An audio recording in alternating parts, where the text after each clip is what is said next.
Salah pariwo ó ní ẹ̀rù ń bà òun láti padà sí Liverpool lẹ́yìn ikú Jota. Ọ̀kan pàtàkì lára àwọn agbábọ́ọ̀lù Liverpool Mohamed Salah ti sọ pé ẹ̀rù ń bà òun báyìí láti padà sínú ikọ̀ náà látàrí ikú òjijì tó pa ojúgbà rẹ̀ Diogo Jota láìpẹ́ yìí.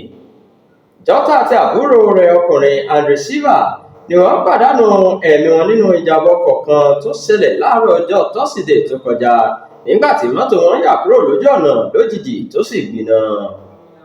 Ìṣẹ̀lẹ̀ náà dá ìbànújẹ́ ńlá sáàrin àwọn agbábọ́ọ̀lù káàkiri àgbáyé.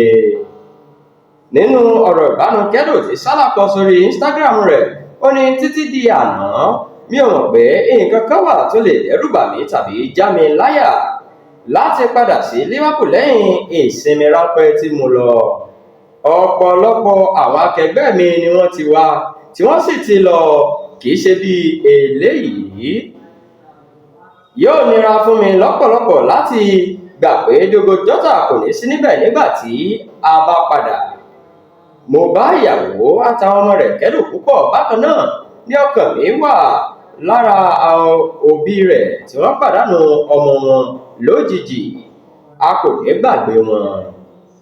Ẹ ó rántí pé ọjọ́ 22 oṣù kẹfà ọdún yìí ni Jota ṣègbéyàwó pẹ̀lú olólùfẹ́ rẹ̀ Ruth Cardoso. Ọmọ 3 ni wọ́n ti bí tẹ́lẹ̀.